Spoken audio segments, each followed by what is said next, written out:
Hey guys, tonight we drift into the slow-churning mists of ancient Norse myth. Not the battle-frenzied stuff with blood and booming war horns, nah. We're going straight for the frost-bitten, yawn-worthy beginnings. Picture this, a fog thicker than your grandma's pea soup, the scent of iron and ice heavy in your lungs, and not a single place to sit down. You're standing in Ginnungagap, the big nothing. It's not just empty, it's dramatically, aggressively empty. The kind of void where socks disappear, and even your thoughts echo back bored. You probably won't survive this frigid origin story.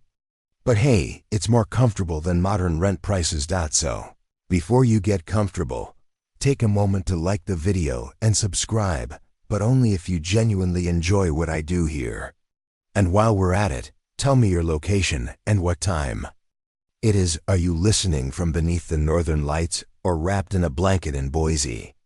Now dim the lights, maybe turn on a fan for that soft background hum, and let's ease into tonight's journey together. You trudge across the cosmic void, Ginnungagap, where it's so cold your thoughts freeze mid-sentence.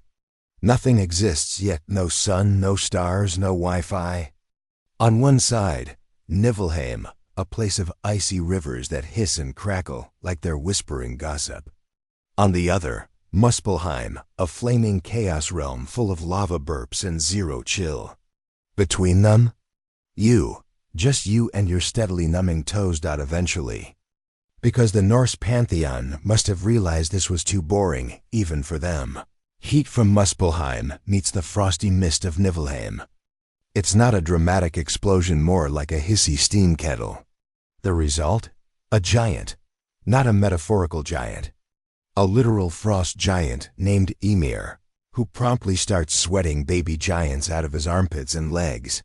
Yeah, that's how it all begins. Not with a bang, but with suspiciously moist armpits.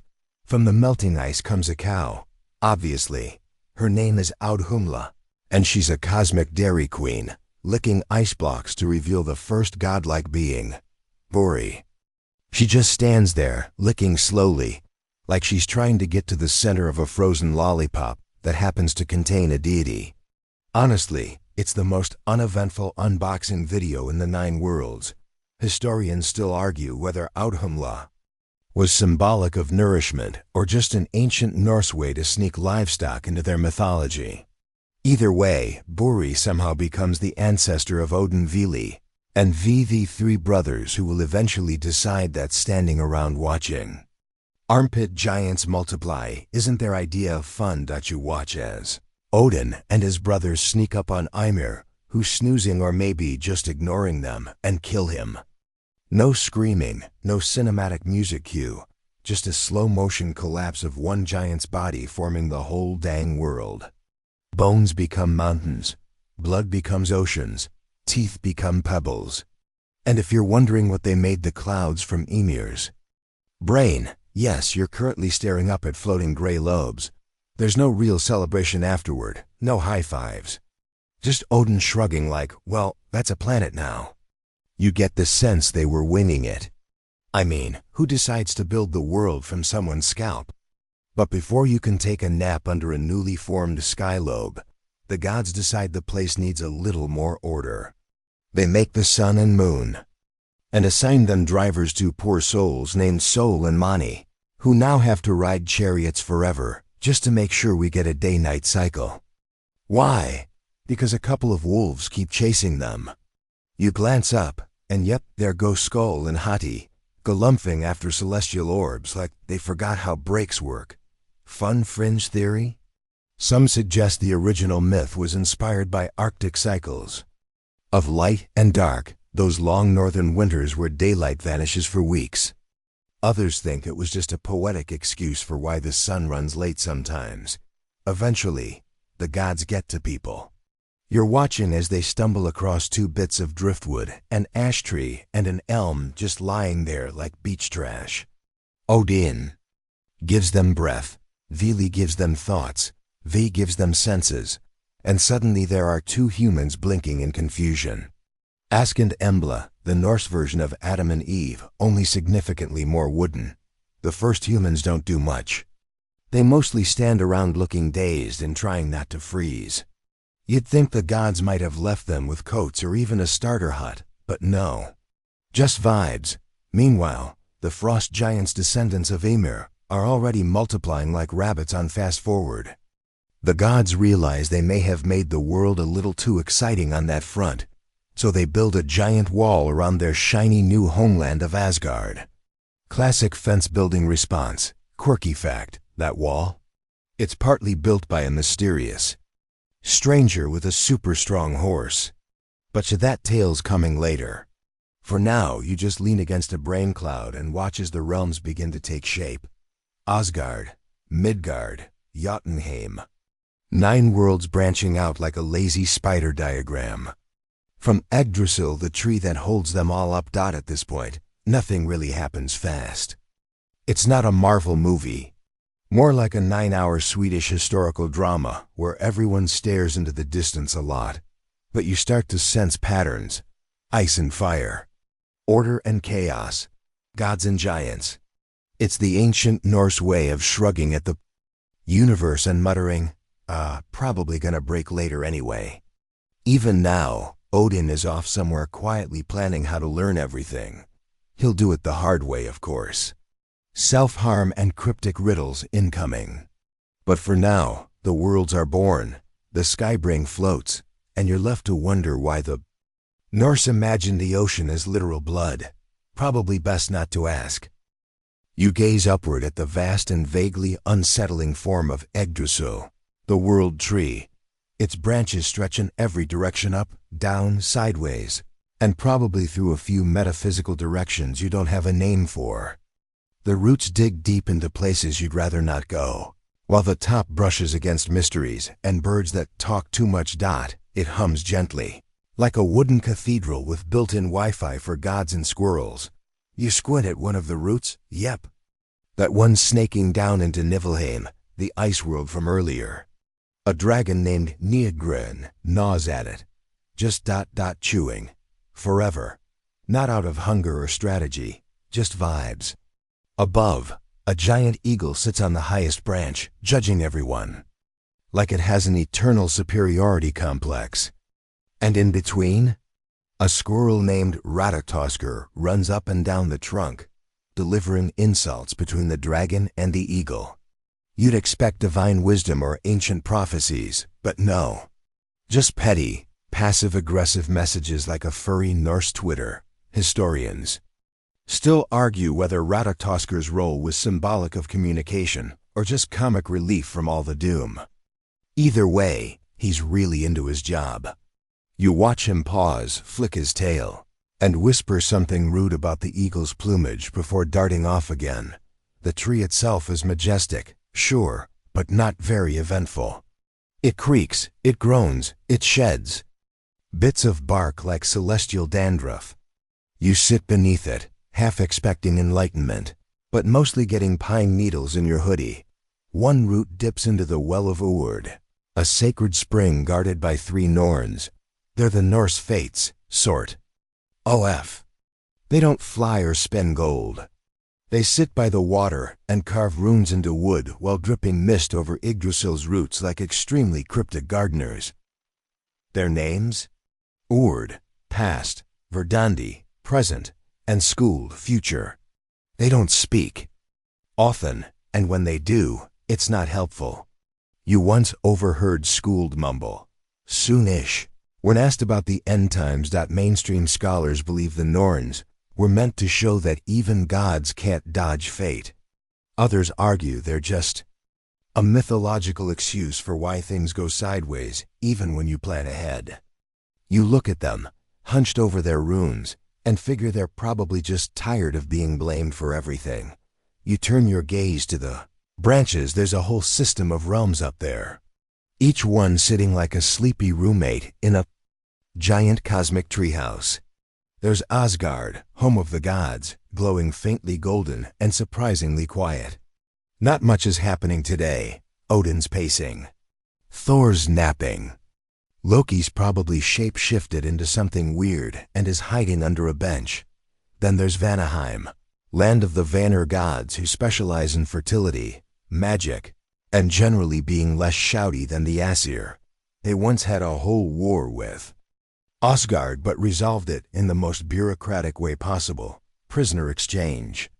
Now they just kind of coexist, like two awkward neighbors who pretend they've both forgotten the screaming match about recycling bins. Svartalfheim is buried somewhere in the roots, a realm of dwarves who make magical trinkets, complain about deadlines, and charge extra for runes. Elves, Alfheim obviously.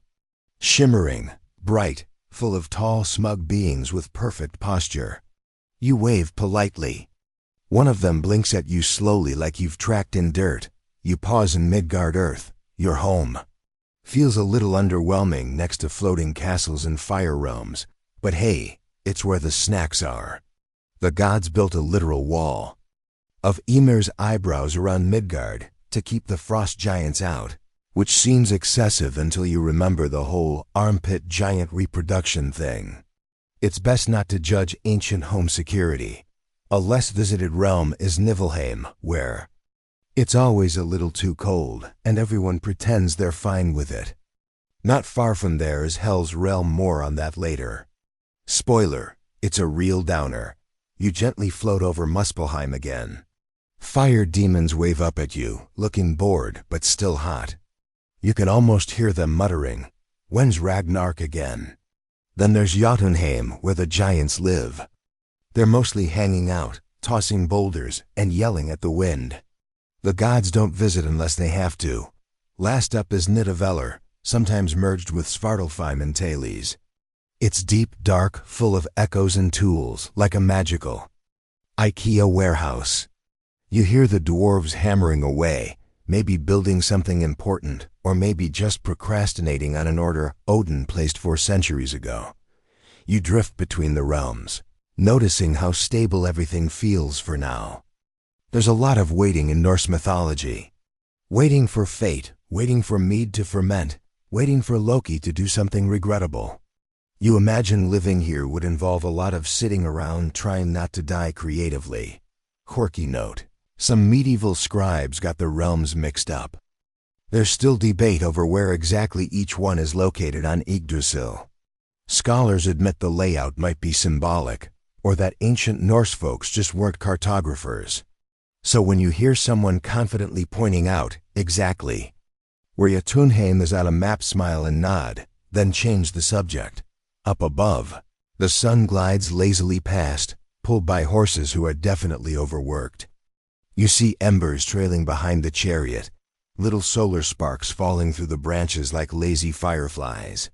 The horses' names? Arvakr and Alsvir. They have to run fast because, as you remember, wolves are chasing the sun and moon for eternity.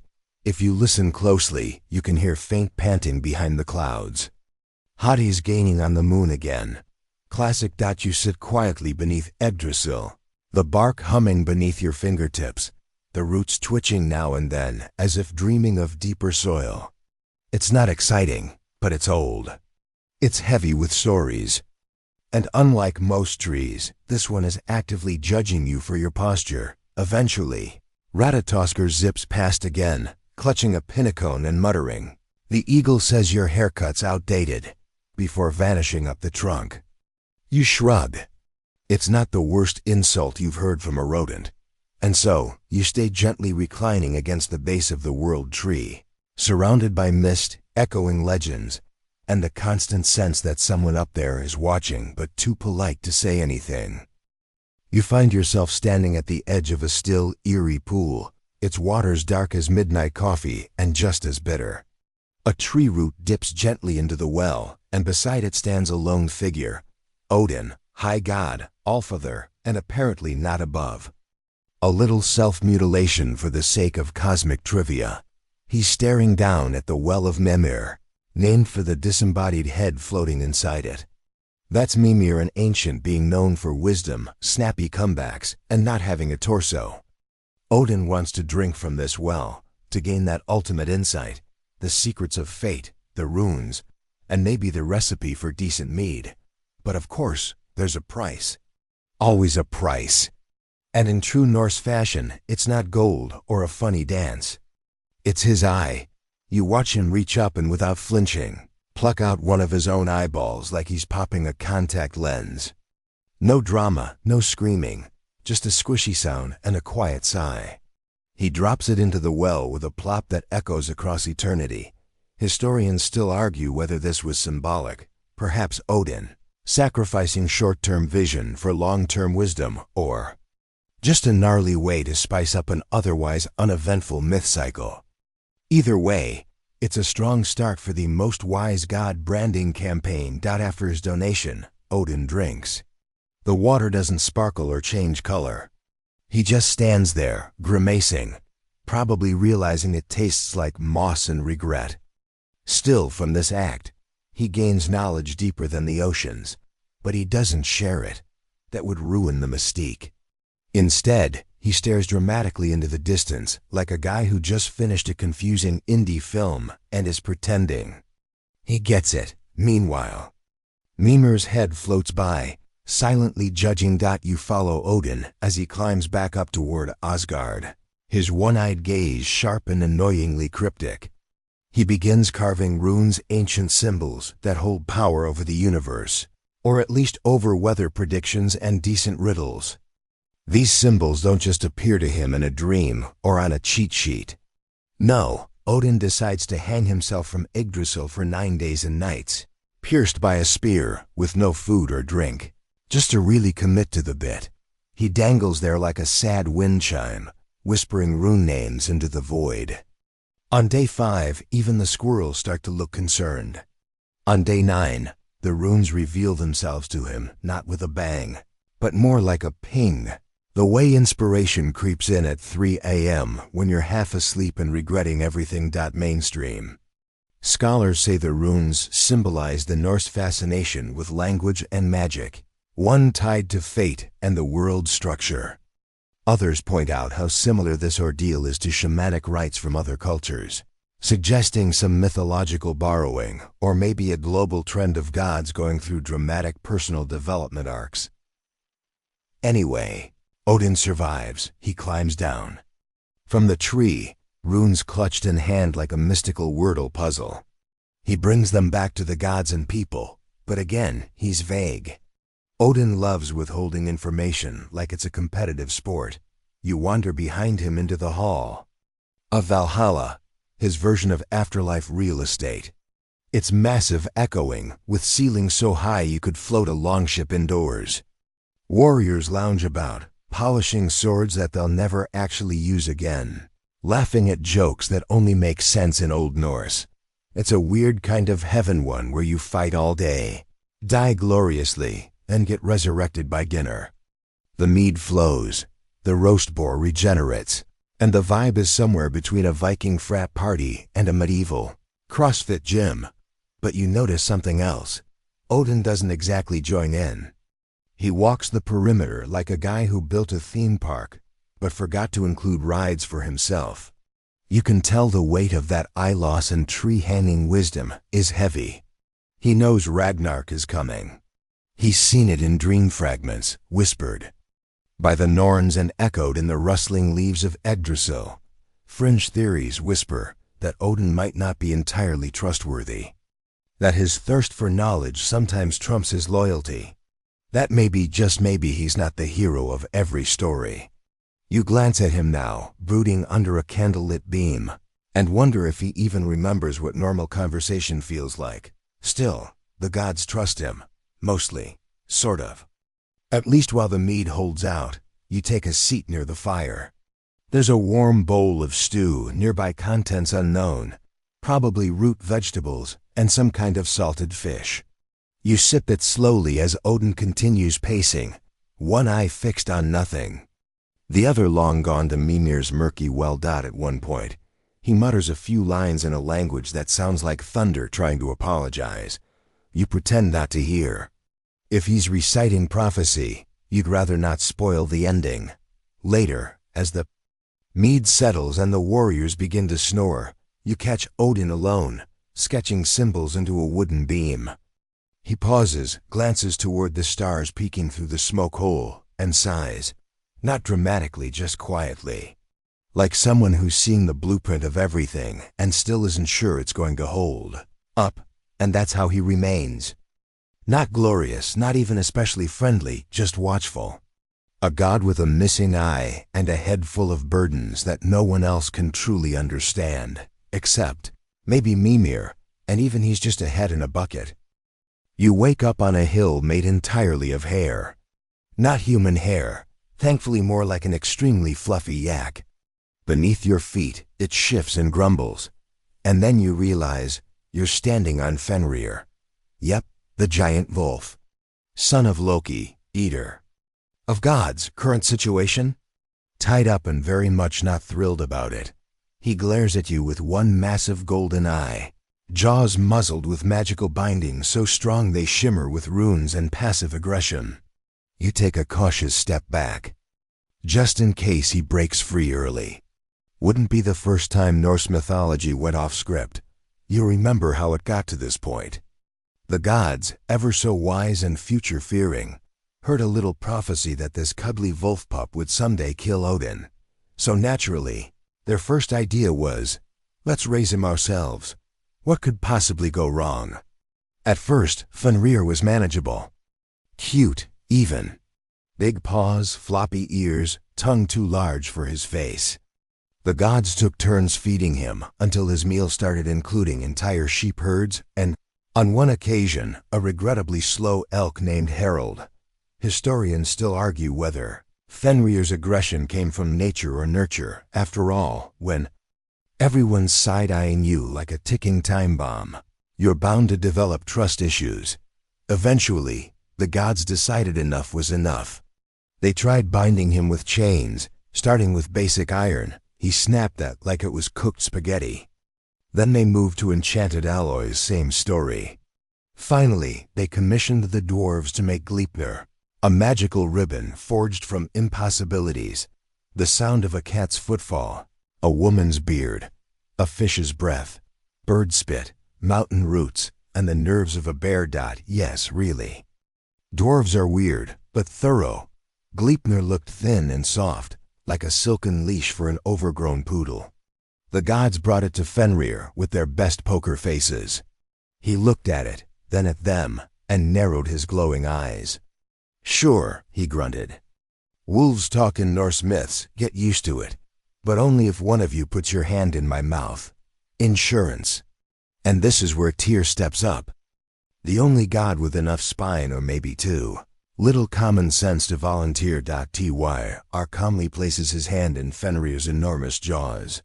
The wolf lets them bind him, sensing something fishy. And when he realizes he's truly trapped, he does what wolves do. Snap. Tyr loses a hand. Fenrir loses his freedom. And trust? That evaporates faster than meat at a wedding. You sit beside the bound wolf, watching him breathe. Each exhale ruffles trees nearby. He doesn't speak, but there's an old fury in those eyes. Not anger, really more. Like betrayal that calcified into patience. He's waiting. Not for release, but for his moment. Nearby, you notice the sword jammed in his mouth, wedging his jaws open. His drool forms rivers. Yes, actual rivers flooding the underworld. It's gross and a little impressive. A quirky footnote? Some medieval poets suggested Fenrir grew so large his drool caused earthquakes, and that his tail touched the moon. Others claim he's actually the inspiration for werewolves, though Norse texts never confirm this. Maybe he's just the prototype. For all giant, misunderstood beast tropes, you wonder what it's like, being bound by your enemies, accused of future crimes, muzzled with prophecy. Fenrir's eyes meet yours, and you sense he doesn't want your pity. Just for someone, anyone, to admit he might have turned out differently with a better daycare plan. Then there's Loki, Fenrir's father. If that word even applies, it's not like Loki raised him. He mostly dropped by in between pranks, magical affairs, and being banished repeatedly. Fenrir got most of his attention from Tyr, ironically the one who lost the most to him. You walk away slowly, down the hill of fur and muscle, where the wind whistles mournfully through the trees. Birds don't sing here. They know better. At the base of the hill, a stone slab stands carved with runes. He will break free at the end of days. The sky will split, the chains will shatter, and the wolf will open his jaws wide enough to swallow the Allfather whole. You look back up. Fenrir is asleep now, or pretending to be. His chest rises and falls like a mountain range in slow motion. The sword glints between his teeth. The ribbon hums faintly with magic and malice, and you think maybe it's not about whether he's good or bad. Maybe it's just that he was born into a story with no wiggle room. A story where even a wolf has a part to play. You lie down in the tall grass, listening to the low rumble of his breathing, the ancient creak of the bindings, and the slow ticking of fate like a drumbeat behind the stars.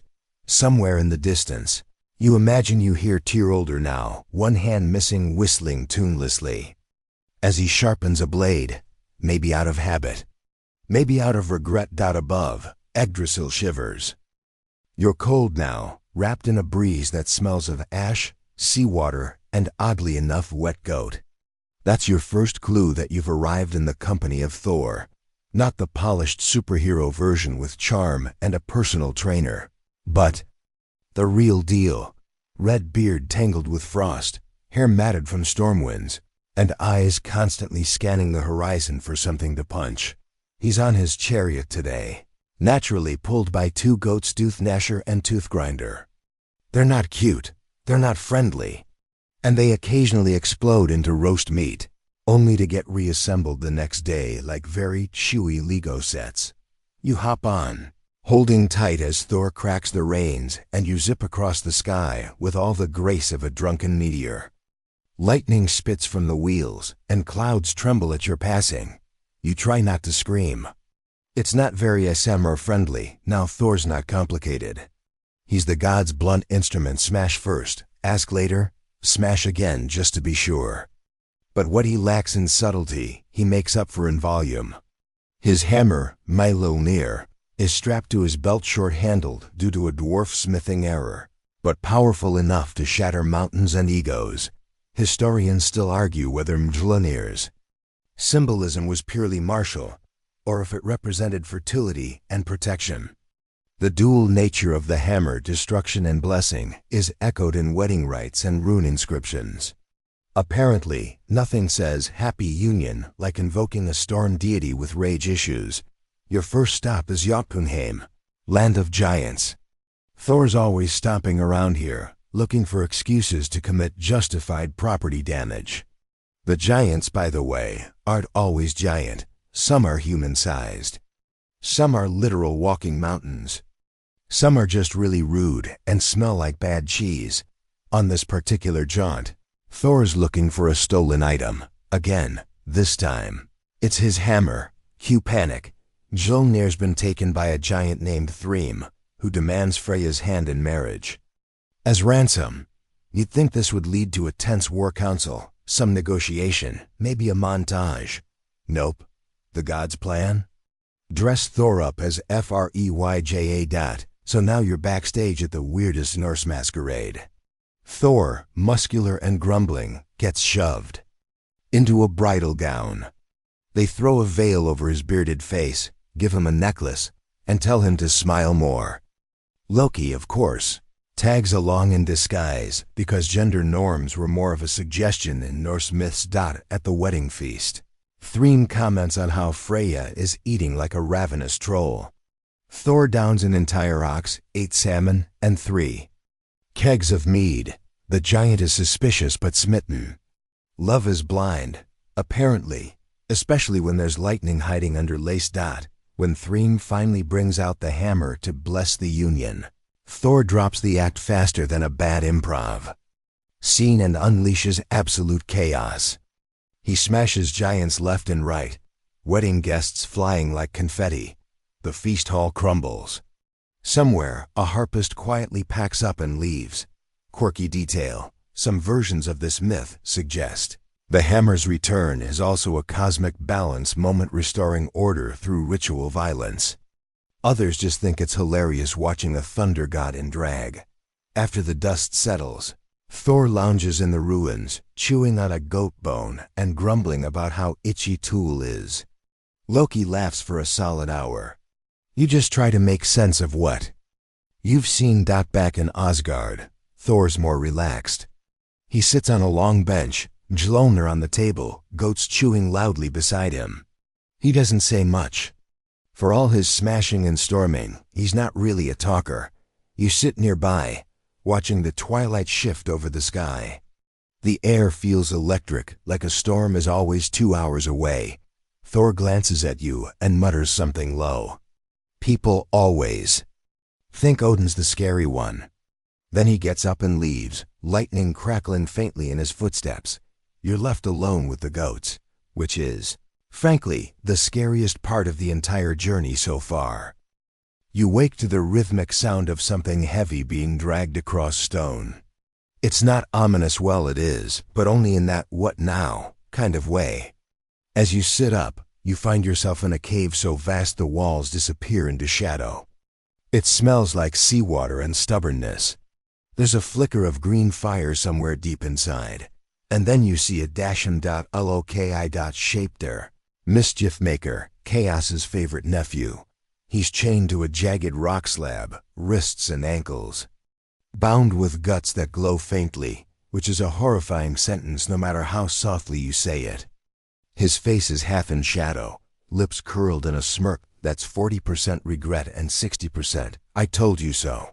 Above him, a serpent dangles. Not just a serpent, the serpent, massive, vile, dripping venom straight into his face. Loki's wife Sijin Bless. Her patient soul is beside him, catching the poison in a wooden bowl. Every time she turns to empty it, a few drops hit his skin and he writhes like a caught eel. Earthquakes, they say. That's what causes them. Every time Loki flinches in agony, the ground above quivers. Historians still argue whether this myth reflects ancient understandings of tectonic activity, or just an early attempt at blaming bad behavior on someone convenient. So how did we get here? Let's rewind. It all started with a party. Doesn't it always? The gods were toasting their own greatness in a golden hall when Loki showed up uninvited, which, to be fair, was kind of his thing. He insulted everyone. Odin, Freya, Bragi the bard, even the servants. It wasn't clever. It was cutting. And it landed with the weight of someone who knows way too much about everyone in the room. Eventually, the gods had enough.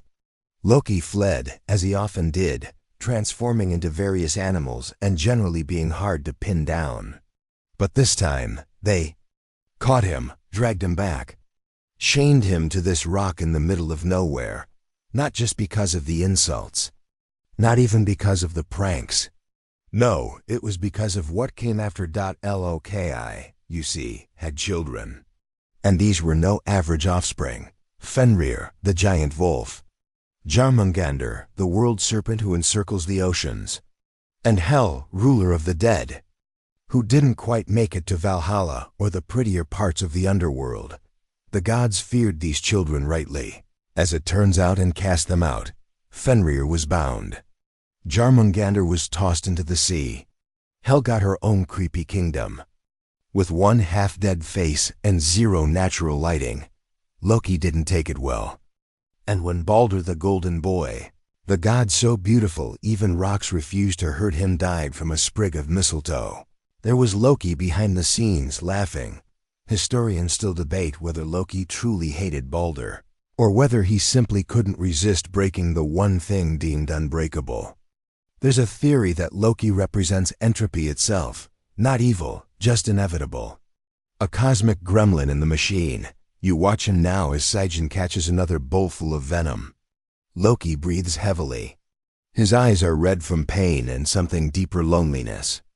Maybe, or the bitter sting of knowing he was always an outsider in a pantheon full of family trees with, let's say, questionable pruning. Do you know what it's like? He rasps suddenly, voice like gravel. To make the world laugh, then watch them chain you for it? You don't answer. You're not sure if it's a real question. He smiles. Anyway, it's fine. I'll get the last word. I always do. And he's not wrong. Because when Ragnarok comes, the end of all things, those chains will snap. That venom-dripping snake? Gone. The rock? Cracked. Loki will rise, not as a trickster this time, but as a firebringer, a general of chaos. He'll march with the giants. Steer the ship made of dead men's fingernails, yes, that's a thing, and bring ruin to the very gods who shackled him. You shift uncomfortably. It's one thing to hear about cosmic vengeance. It's another to feel it breathing beside you. He notices. Oh, don't worry, he says. You're not on the list. Yet. Saijan shoots him a glare. He chuckles, then winces as another drop hits his brow. The smell of burning skin fills the cave for a moment. You decide you've seen enough. As you leave, the cave narrows. The walls sweat mist. You hear echoes of Loki's past laughter at a feast, the sound of hooves on marble, the gasp of a god realizing the joke's on him. You wonder what would have happened if anyone, had shown Loki actual trust. Would he have turned out different? Or was he always the sharp edge destined to poke holes in the divine balloon? Maybe the gods needed him. Maybe they feared needing him. Outside, daylight burns faint on the horizon. Somewhere, thunder rolls, not Thor's doing this time. Just the world, creaking under the weight of its secrets. You don't look back. You're not sure how you got here, exactly. One moment you're dodging metaphysical snake venom. The next you're standing ankle-deep in frost, staring at a wall of pure ice. Not the fun kind of ice, either no hot cocoa, no penguins. Just endless, sharp-edged cold, and the unsettling sensation that something huge is breathing on the other side. Welcome to Niflheim. One of the 9 realms, and not the tourist-friendly kind. This is the realm of primordial cold. A place that existed before the gods, before the world, before anything had the decency to evolve a central heating system. You trudge through snow that crunches like broken bone and glitters with hoarfrost. In the distance, a glacier creaks ominously, like it's trying to whisper gossip through a frozen jaw. Here, everything began sort of. The Norse cosmos didn't start with a big bang. It started with a big gap. Ginnungap, to be exact. A yawning void between fire and ice. On one side, Muspelheim, realm of flame. On the other, Niflheim, realm of mist and cold. And when they met in the middle, boom, the first being was born. Ymir, the frost giant. Now, Ymir wasn't exactly charming. He was enormous, vaguely humanoid, and somehow sweat new giants out of his armpits. Yes, you heard that right. Historians still argue whether this grotesque detail was metaphor, mistranslation, or just the world's most awkward origin story. You follow a winding path around a frozen lake. The ice is perfectly clear. You can see shadows under the surface. Not fish, definitely not fish. You decide not to look too long. Ymir, unfortunately for him, didn't get to enjoy his frostborn kingdom for long. The gods, specifically Odin and his brothers Vili and Ve, decided they needed to make a world. And you can't build a decent cosmos without raw materials. So they killed Ymir. Blood everywhere. So much blood, in fact, that it drowned almost all the other giants. The survivors fled to the edges of the world, which, to be honest, is a very Norse thing to do. Then came the real DIY project. Odin and crew used Ymir's body to build everything. His flesh became the land, his blood, the seas. His bones formed the mountains, and his teeth, cliffs. His skull was flipped upside down to make the sky, and 4 dwarves named North, South, East, and West, in case the celestial GPS breaks hold. It up at the corners. Oh, and his brains? Clouds. You glance up at the sky. Suddenly, it seems a little more gooey. There's a strange beauty to it, though. This idea that the world is quite literally a corpse we're living in. A bit grim. Sure, but also sort of poetic. Recycling at a cosmic scale. Reduce, reuse, repurpose the flesh of an ancient ice being. A quirky side note. Some scholars believe this myth reflects early Norse agricultural cycles. The killing of Ymir echoes the harvest, the sacrifice that makes growth possible. It's just that, instead of grain, they harvested a colossal frost giant who perspired relatives. As you reach a frozen ridge, you find a quiet cairn, a stack of ancient stones half buried in ice. You sit beside it, huddling against the wind. You imagine Odin, Veli, and Veia standing where you are, looking at the void and deciding to make something new. Not out of hope, necessarily, but out of necessity. Life needs a place to happen, even if that place is made from the bones of something older and angrier. There's a strange hum in the air here. Not quite music, not quite wind. It's the sound of beginnings. Or maybe endings. Hard to tell with the Norse. You think about Ymir. Was he conscious when it happened? Did he fight? Or was he simply there, inevitable and passive? A force of nature rather than a character with a voice. Historians still debate whether Ymir had any actual will, or if he was more of a symbolic vessel existence without direction, just waiting to be reshaped. Suddenly, you notice a crack forming across the lake. It moves slowly, like a question you don't want to answer. A reminder that even ancient ice remembers trauma. You stand and begin walking back, retracing your steps through the snow. Behind you, the mist thickens. Niflheim reasserts itself, closing in like a forgotten breath. But the story it holds lingers with you, that the world began with violence, yes, but also with imagination. That something as cold and lifeless as this place once sparked the raw materials of everything alive. Your fingers are numb. Your breath fogs in front of you. But in the far distance, there's a flicker of warmth. A new realm calling. You follow it, because that's what mortals do in Norse myths. You keep walking, even when the map is just bones, and the path is drawn in blood. The warmth you sensed in the distance becomes fire. Not the cozy kind, with marshmallows and acoustic guitar. This is elemental fire flames so ancient and untamed, they crackle with the sound of creation itself. You squint through the shimmering heat as the snow underfoot evaporates in a hiss of steam. You've arrived in Muspelheim. This realm isn't just hot, it's alive with fire. Great rivers of magma snake through obsidian valleys. The sky above pulses red-orange, swirling like a lava lamp possessed by a very aggressive sun god. There's no sun here, though just heat, motion, and the constant roar of things burning that have no business being on fire in the first place. Your skin prickles. The air tastes like iron and ozone. Still, you move forward, guided by the low rumble of something very large and very old. That would be Surtr. You see him now, standing on a basalt rise. He's not a demon exactly, though he'd certainly pass for one at a distance, or in a heavy metal album booklet. Surtr is the fire giant, sword-bearer, and all-around apocalypse enabler. He's the one who will lead the final charge at Ragnarok, burning the world and everything on it, including the gods themselves. And he is very tall. His sword is so bright, it doesn't reflect light, it emits it, pours it into the air like a scream. It's said that when he finally draws it at full strength, it will split the heavens. Which, in Norse terms, is just a dramatic way of saying, things are about to get crispy.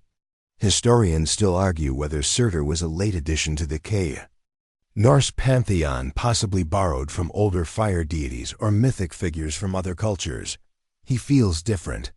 Less trickster, more inevitability. He doesn't bargain, doesn't jest.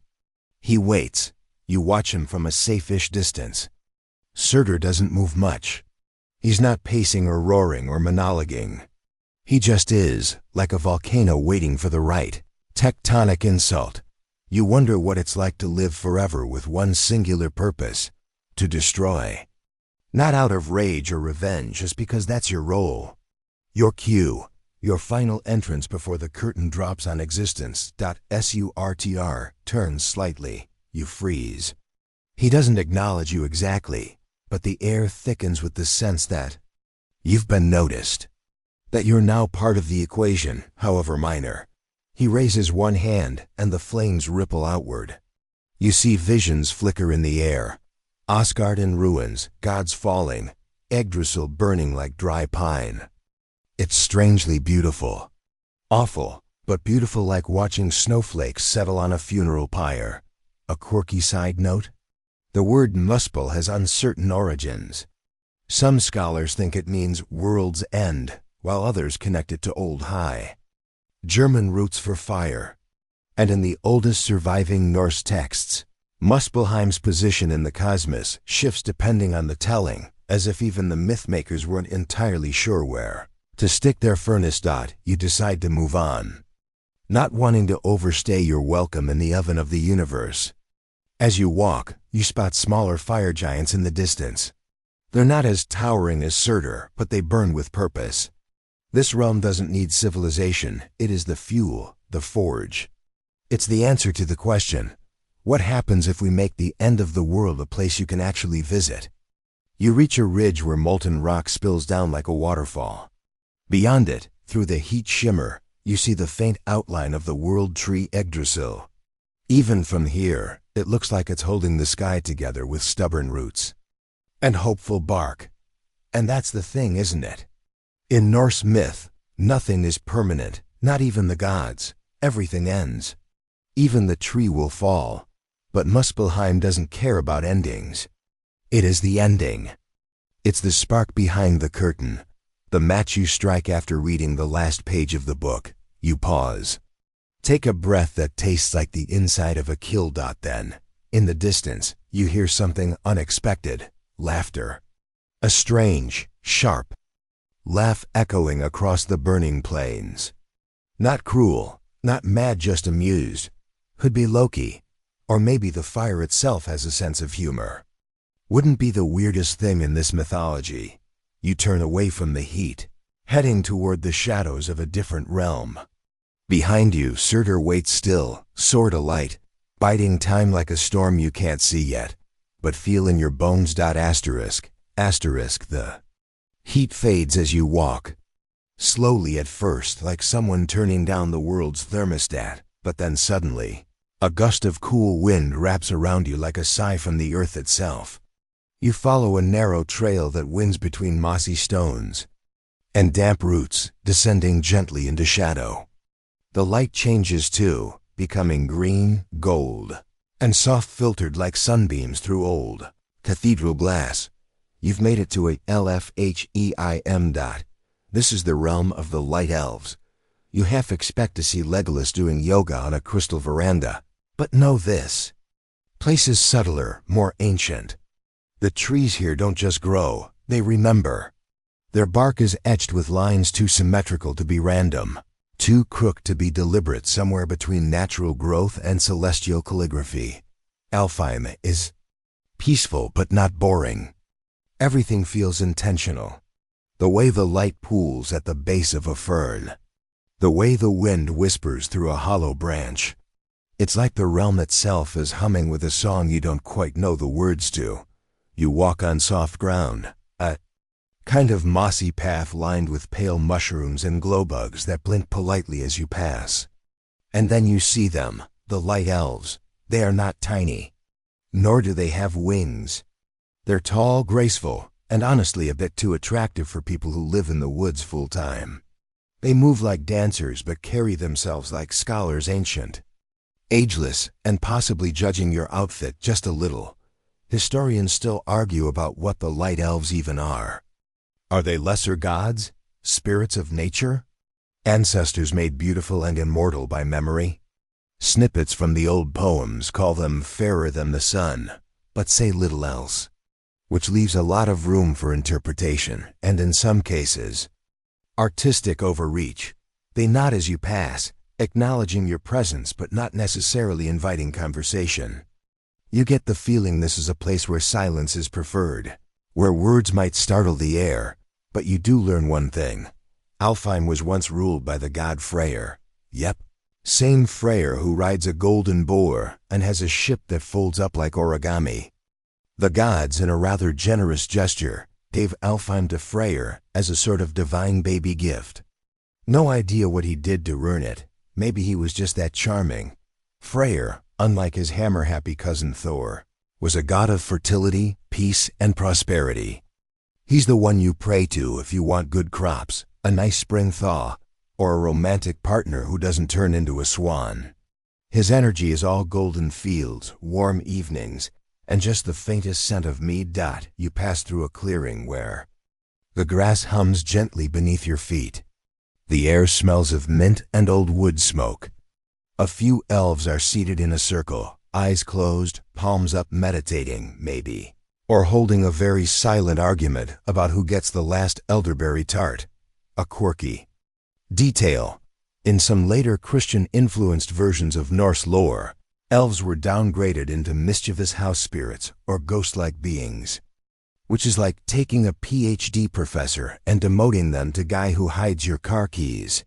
Kind of rude, but here in Alfheim they remain regal, timeless, a little distant.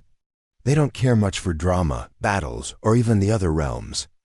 They're not waiting for Ragnarok. They're waiting for the next dewdrop to fall, and they'll remember it for the next 1,000 years. You sit beside a small spring and feel the cool water slip between your fingers. It hums too, like everything. Here it is, soft and low, like the world itself is resting. And suddenly you feel it. That deep quiet that isn't silence but presence. Like the trees are listening. Like the air is watching. Not in a creepy way, more like a gentle reminder that you're part of a story much older than yourself. One that doesn't need battles to be epic. Historians still debate whether Alfheim was ever meant to be a realm in the same way as Asgard or Midgard. Some think it was more symbolic, a representation of enlightenment, or the unreachable harmony just beyond mortal understanding. Others say it was real enough to scare off invaders and soothe the wounded with light. As you stand to leave, an elf offers you a look, not a smile, not a frown, just a look. Like they're trying to decide whether you've learned anything yet. You nod in return, because maybe you have. Maybe not everything in Norse myth is about fire and doom. Maybe sometimes the most powerful magic is just stillness. And moss that remembers your footsteps long after you're gone. Behind you, Alfheim fades not because it disappears, but because your mind no longer needs to hold it. Like a dream you carry in your chest instead of your head, you follow the trail. Onward. The soft hum of the forest lingers in your ears, even as the air begins to shift again, less serene now, more buzzing. Something is changing. Something is about to begin. You hear them before you see them, a deep, low thrumming like giant wings beating just beneath the surface of the earth ripples through your chest. The terrain changes too. Trees become twisted and stooped, hunched like they're hiding gossip. The path turns rocky, speckled with glittering veins of ore and the occasional scorch mark. There's a coppery scent in the air, halfway between metal and mystery. Welcome to Svartalfheim. Or, depending on who you ask, Nidavellir. That's right, the realm's so nice it got 2 names and still managed to stay mostly underground. This is the realm of the dwarves. Not the cheery, hi-ho type, and definitely not the ones who sing about working in the mines with a suspicious amount of harmony. These dwarves are intense. They're short, yes, but built like stone, dense, practical, and perpetually annoyed at the inefficiency of the rest of the cosmos. They're master smiths, inventors, and craftspeople. If it has magic and metal in Norse myth, odds are a dwarf made it, muttering the whole time about poor ventilation and someone misplacing the good tongs again. You duck into a narrow tunnel lit by glowing fungus and clusters of smoky quartz. The ceiling presses low, and you have to crouch a little to keep from bonking your head. Somewhere nearby, a hammer clangs against an anvil in a slow, deliberate rhythm. You follow the sound, drawn deeper into the mountain, and there they are. Working, a group of dwarves, broad-shouldered, bearded, yes, even the women. Eyes sharp as flint and hands so steady they could thread a needle during an earthquake. One is pouring molten metal into a rune-marked mold. Another polishes a blade that seems to hum with its own quiet discontent. A third is shouting at a goat for reasons unclear, but likely justified. Historians still argue about the true nature of the dwarves. Were they originally spirits of the earth? Some say they were maggot-like creatures crawling from Ymir's flesh, who later evolved into craftsmen. Others think they were simply the Norse version of the archetypal subterranean smith, a mythic class of beings common across many cultures. Either way, they're the engineers of the Nine Realms, and if you're holding anything magical, odds are they made it and are still bitter about not getting royalties. You pass one dwarf carving a tiny mechanical bird. It flutters briefly, sings a single note, then bursts into sparks. He frowns, mutters something in Old Norse that's definitely not a compliment, and starts over. You ask gently if this is where Thor's hammer, Mjolnir, was forged. The dwarf doesn't even look up. Yes, he grumbles. And no, it wasn't supposed to have a short handle. That was Loki's fault. Ah yes, Loki. Of course he's involved. The story goes that Loki, trying to fix one of his many mess-ups, arranged a smithing competition between two pairs of dwarves. One group made some pretty amazing stuff. A golden boar, a ship that could be folded up and pocketed, and most famously Mjolnir, the hammer of thunder itself. But midway through the forging process, Loki, naturally, transformed into a biting fly and began stinging the dwarf Brokri right on the eyelid. Despite that, and let's take a moment to appreciate how hard it is to do anything with a fly attacking your face, they finished the hammer. The only downside? The handle came out a bit short. Mjolnir's now iconic compactness? Pure accident. Possibly the first recorded case of a weapon with design flaws becoming a branding asset. A quirky detail. The dwarves' ships and artifacts aren't just magical, they're practical. Like Freyr's ship, Skyblofnir, which could sail anywhere no matter the wind and be folded up like a cloth napkin. The Norse were nothing if not imaginative. Ists. As you wander deeper, you pass halls stacked with treasures, axes that thirst for battle, cloaks that vanish into shadow, necklaces that shine like trapped lightning. You even spot a golden rope, barely thicker than a hair. That's Gleipnir, the chain that bound Fenrir, the monstrous wolf fated to kill Odin. It was made from things that do not exist anymore. The sound of a cat's footsteps, a woman's beard, the roots of a mountain, and a fish's breath. No. Really. Don't ask how they got it.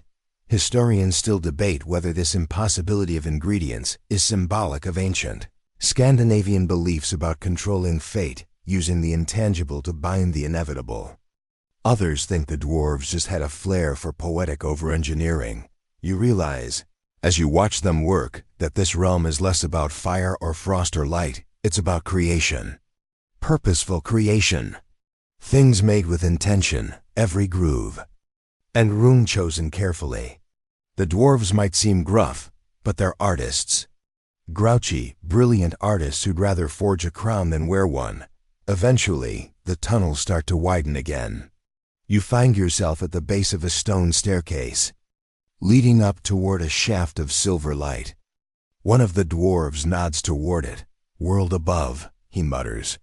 Try not to break anything. You climb, leaving behind the ringing hammers and smoky forges.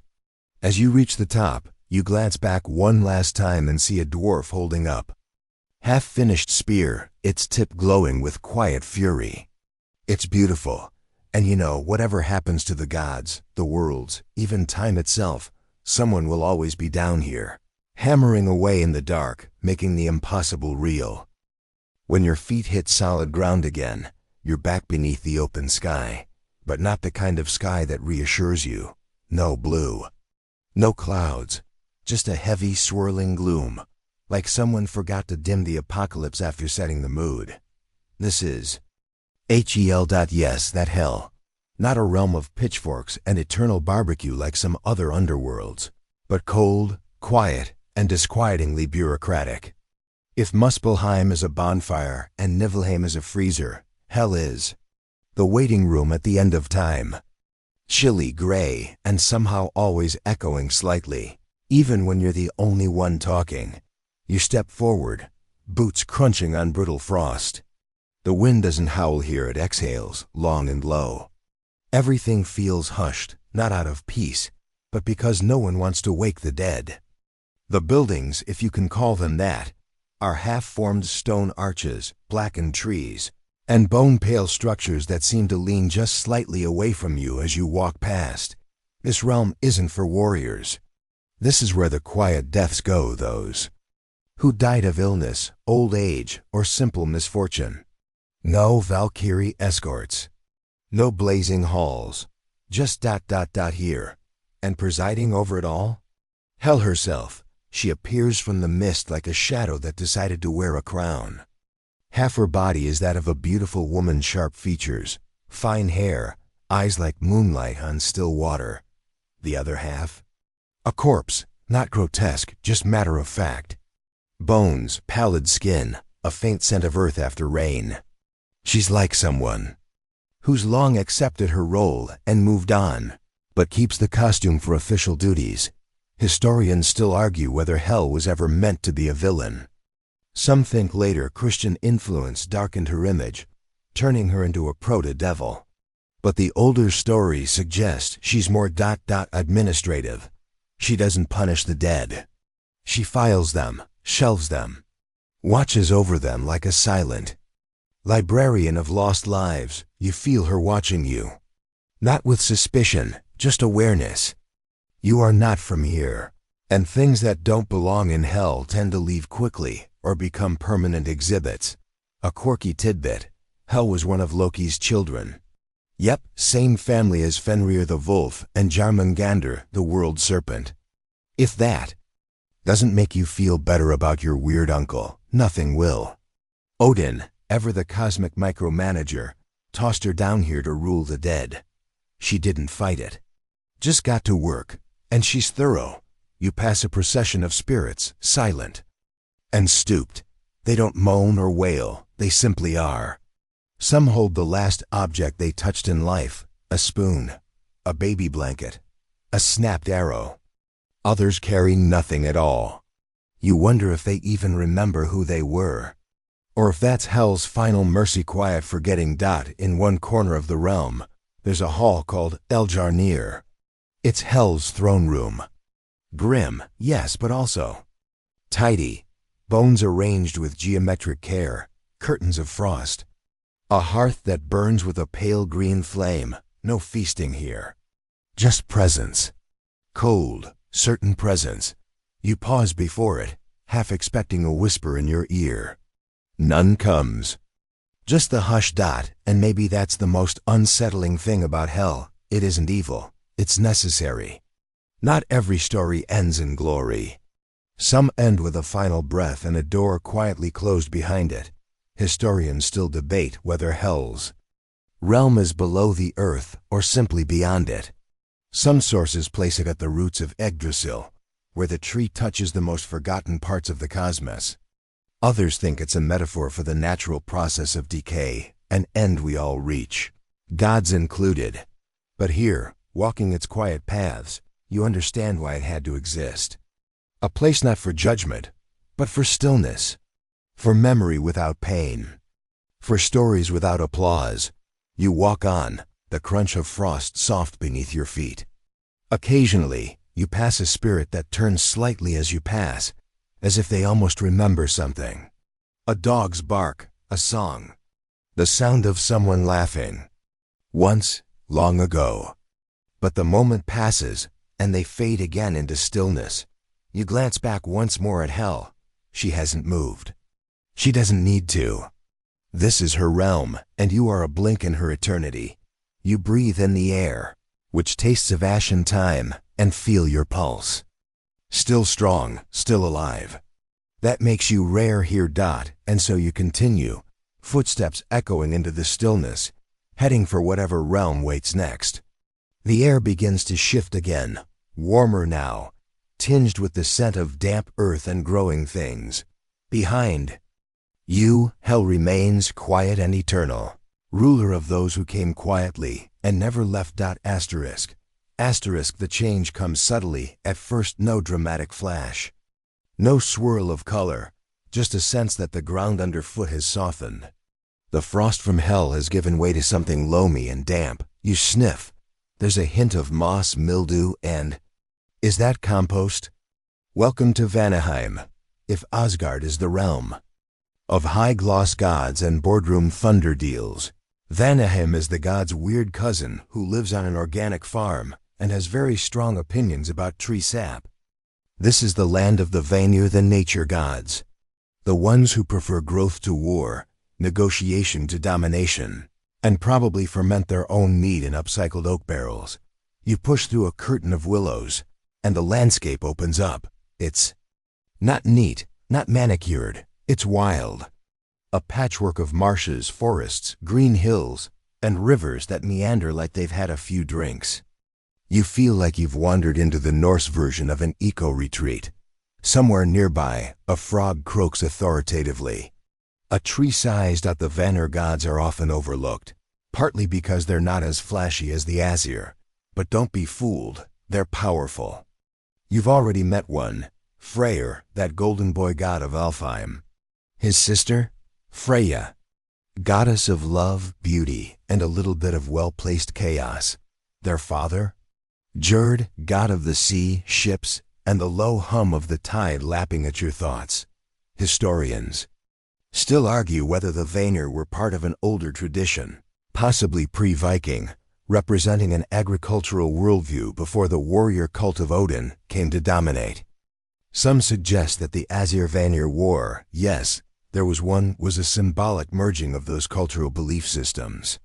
Others just think the Vanir got tired of composting and wanted in on the thunder action. That war, by the way, it was weird. Unlike most mythic battles that end with everyone either dead or banished, the Aesir and Vanir decided to end theirs with a hostage exchange. Like divorced parents swapping kids for summer break. The Vanir sent Freyr, Freya, and Gerd to Asgard.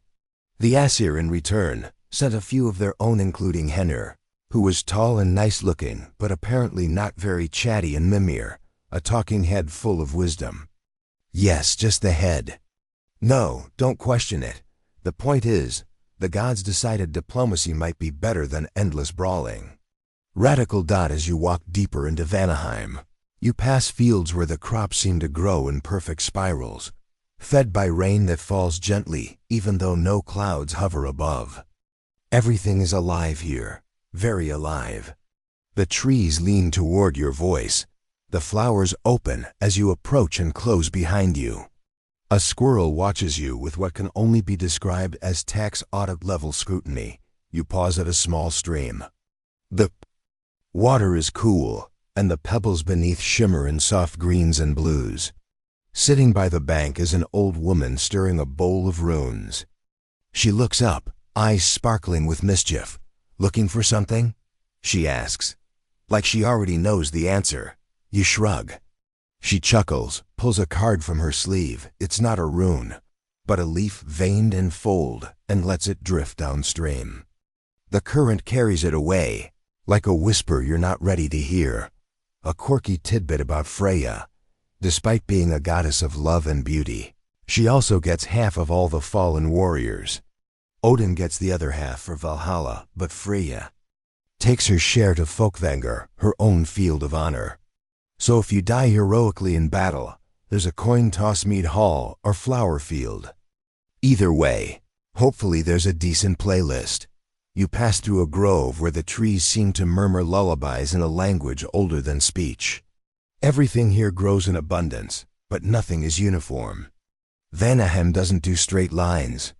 It's all spirals, curls, and happy accidents. The kind of place where mushrooms pop up in the exact shape of your birthmark, and then politely disappear the next morning. Historians still debate whether the Vanir ruled over their own distinct pantheon, or were always meant to be merged with the Aesir. The lines blur. Myths contradict. Some scholars point out that we don't have many direct sources about Vanaheim. It's like the realm exists more as a vibe than a well-documented territory. and that vibe is nurturing, yes, but not soft.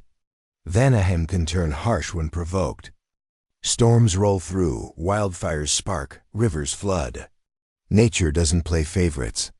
Freya rides a chariot pulled by cats, and while that may sound adorable, have you met cats?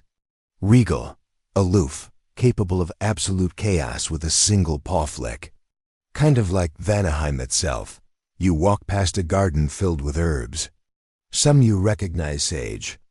Thyme, something suspiciously like basil. Others glow faintly or shift colors when touched. You don't touch them. Good instincts dot as the path curls through a tunnel of vines. You get the sense that Vanaheim isn't the place you visit. It's a place that lets you in, briefly, just long enough to remind you that life is more than glory. It's growth, cycles, compost and all. The trees begin to thin. The wind shifts again, warmer this time, tinged with dust and gold. You take a final look behind you, where the branches wave not in farewell, but as if brushing you gently forward. Vanaheim recedes behind. You like a forgotten dream that still leaves dirt under your fingernails, and the faint scent of elderflower in your hair. The air dries out fast. One moment, you're still wiping flower petals off your shoulders, and the next you're blinking against a low sun that seems permanently stuck in golden hour. Everything around you glows like someone cranked up the saturation. Red-orange dust clings to your boots, the ground cracked and thirsty beneath your feet. Sparse grass waves weakly in the wind. You've made it to the realm of the forgotten, the wilderness between worlds. No one's quite sure if this place has a name. Some say it's a stretch of Midgard. Others think it's an unnamed branch of Yggdrasil itself. But you feel it immediately. This place exists in the in-between. A quiet, cracked wilderness where old gods go when their temples crumble and their prayers dry up. There's no throne here, no hall, no feasts. Just ruins. Half-buried statues, pillars with weathered carvings, and stone altars that haven't seen blood or meat in centuries. A hawk circles lazily above, probably judging your sense of direction. You wave. It doesn't care. The wind carries. Echoes fragments of myths that never made it into the Eddas, the dusty corner stories the skalds skipped. You hear whispers about Loder, a mysterious god who might have helped create humanity alongside Odin and Hunir. Or maybe he didn't. Historians still argue whether Loder was a real deity, just a poetic flourish, or a typo that got wildly out of hand. You wander past a broken monolith, its runes barely legible, but you catch one word, Hamingja, a Norse concept of luck and spiritual fortune. Some believed it was a guardian spirit passed down through generations, sort of like an inherited cosmic insurance policy. If you were born into a family with good Hamingja, you were golden. Bad Hamingja? Might want to avoid any sharp objects or mythic quests. A quirky tidbit. Some Norse believed you could borrow someone else's Hamingja, especially a hero's, for a particularly dangerous venture. Like spiritual crowdfunding, but with higher stakes and fewer refunds. You follow a dried-up riverbed, the ground cracking under each step. Here and there, bones peek out, animal, human, unclear. No one's left to categorize them. You pass a tree, gnarled and leafless, hanging with small cloth bundles tied to its branches. You don't untie any. Good instincts again dot in the distance. You spot what might be a fire pit, surrounded by worn stones. But it's not for warmth. This was a ritual site. You can almost hear the low chanting, the scrape of blade against wood. The quiet resolve of someone asking the gods for a favor they probably won't return. Scholars debate whether these outer realms were meant to be full-fledged domains or just narrative bridges, liminal spaces to move the story along. But you feel something else here, grief. Not dramatic, chest-beating grief, just the tired kind. The kind that settles like dust. This is where forgotten gods drift when their names stop being whispered. And yet, there's power here. Stillness. Yes, but not absence. Like the ember at the bottom of a long-dead fire, all it needs is one breath to flare back up. You step past a toppled statue, only the feet remain, carved in perfect detail. A toe ring glints faintly. You wonder who that god was, and who remembers them now. The sun doesn't move in this realm. It just hovers, locked in perpetual dusk. Long shadows stretch like curious fingers, and you swear one of them twitches. Just wind, probably. Hopefully, you take a moment to sit on a fallen column. There's lichen growing in the cracks, stubborn and soft. Even here something insists. Unliving. From a distance you hear a faint sound, flutes maybe, or birdsong warped by wind and time. You follow it, weaving between boulders and thickets until you find a cave. Not dark, just quiet. Inside, etched on the walls, are names. Hundreds of them. Some are scratched in with shaking hands, others carved deep and confident. Most are unreadable. You feel your own name forming on your tongue, but think better of it. You don't want this place remembering you. As you emerge, the light is still fixed in amber. The air smells like sage and rust. In the sky, that same hawk flies overhead, and this time, you think it nods. Probably whined again. Definitely not a sign, but who knows? As you leave the wilderness behind, you feel a tug, not painful, just resistant, like the land doesn't want you to forget it. And maybe you won't. Maybe tonight, or 10 years from now, you'll dream of sun-baked stones and whispering winds, and gods who no longer answer when called. And maybe, just maybe, that's enough to bring one back. Asterisk, you step into the hum. It's not a sound exactly, it's more like your bones recognize a frequency your ears can't hear. The ground beneath you pulses gently, like it's exhaling. And the light, which just a moment ago was amber and dusty, begins to shimmer. Shimmer. That's the only word for it. Not brighter, not darker, just more alive. You've reached the roots. Not metaphorically. The actual roots.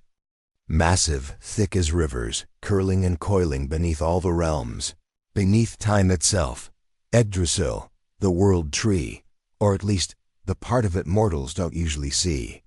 The hidden belly of reality. You walk along one of the roots like it's a trail. It dips and rises, the bark gnarled and warm beneath your feet. The air smells of old wood, damp earth, and surprisingly something faintly citrusy. Yggdrasil, apparently, keeps a fresh scent profile.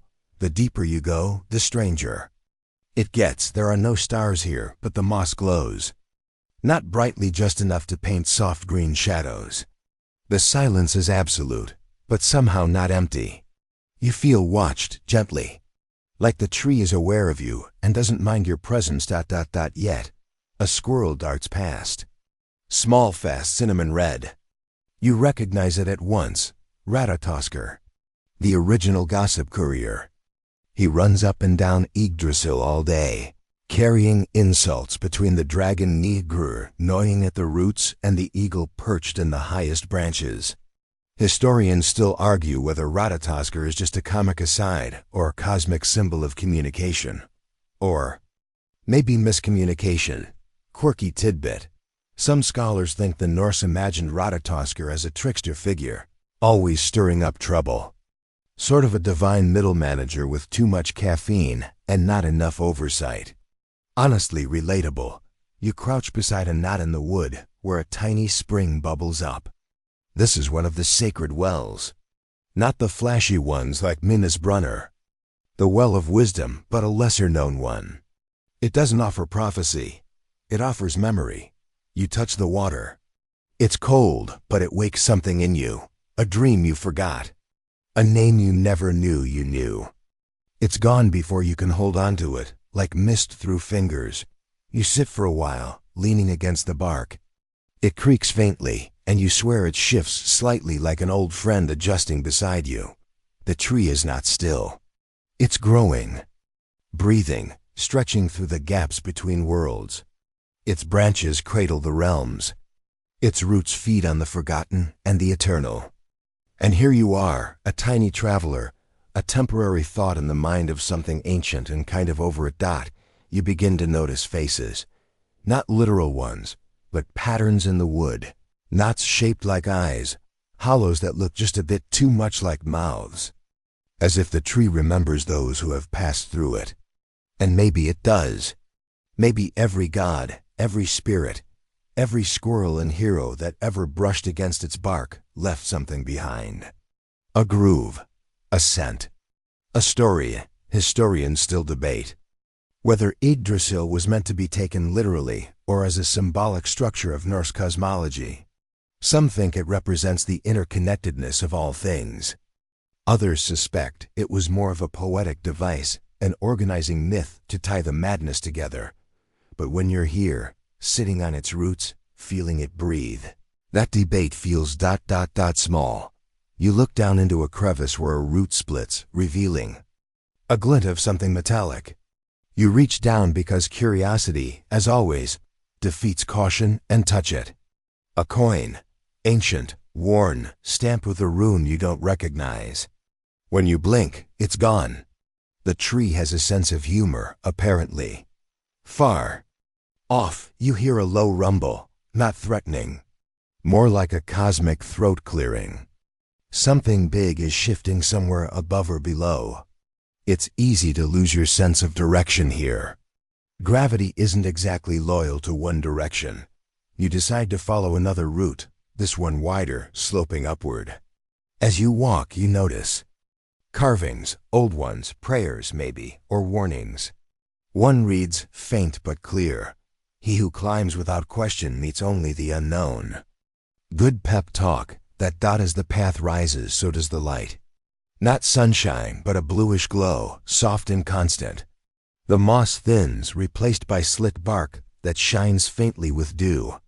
Your reflection flickers in it, then changes.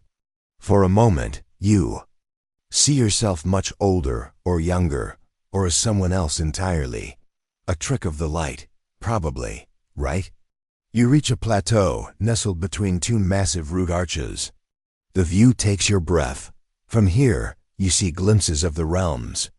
A flash of fire Muspelheim, a curl of mist Niflheim, the glint of golden halls Asgard, the field of stars Elfheim. It's all connected. Not like a map, but like organs in a single body.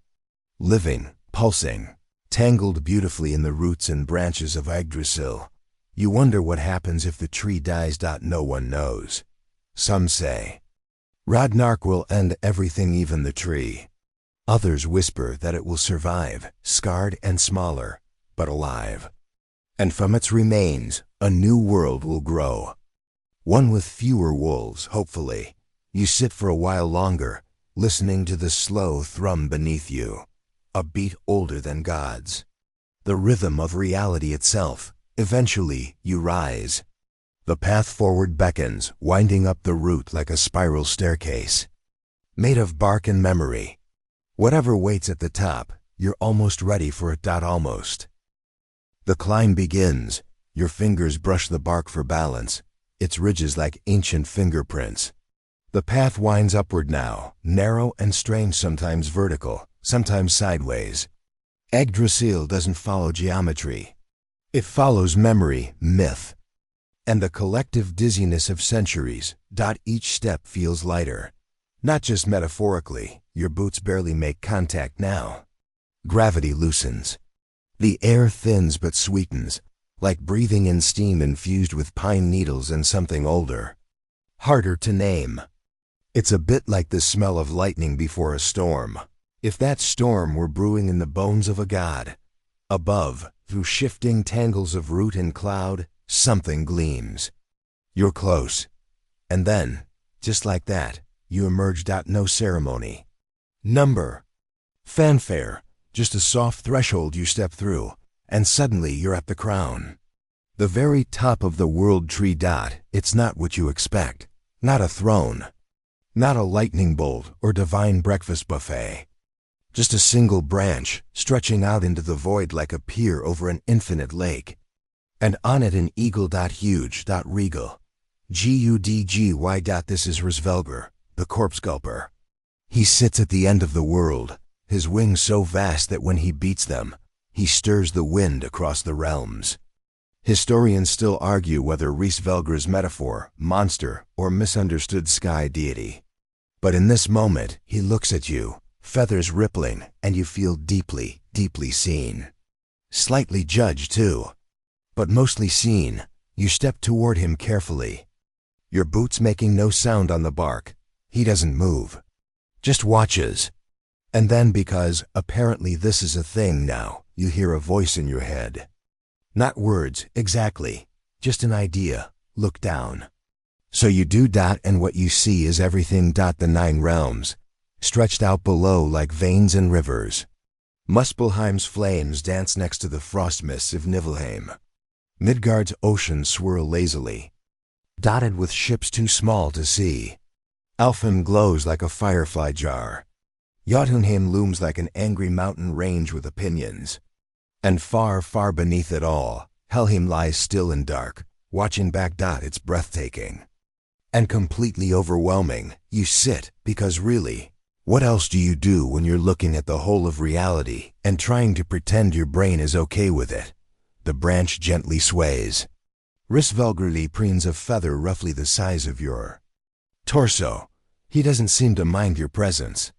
Maybe no one visits him anymore. Not even Ratatoskr brings insults up this high. Maybe he's lonely. You look again at the realms. And this time, you notice something else. Movement. Tiny flickers. Little choices. Acts of courage. Acts of failure. Someone forging a blade. Someone laying down a crown. A child running through a field. A monster pausing at the edge of a village. You realize these aren't just stories.